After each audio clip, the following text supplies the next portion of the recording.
ang alamat ng lansones.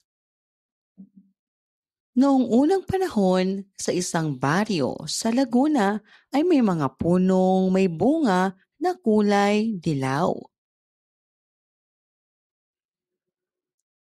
Ang mga bunga ay bilog at maganda, ngunit may kakaibang katangian.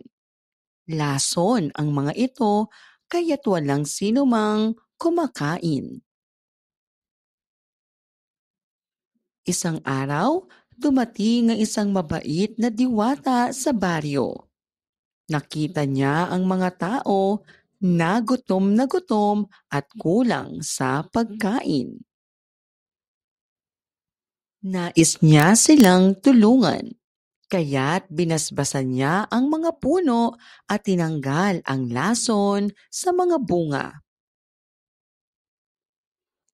Pagkatapos ng ilang araw, nagulat ang mga tao nang makita nilang maaari na palang kainin ang bunga ng punong iyon.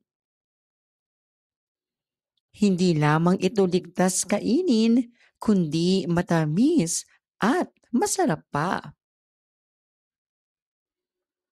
Tinawag nila itong lansones bilang alaala sa dating lason na nawala na dahil sa kabutihan ng diwata.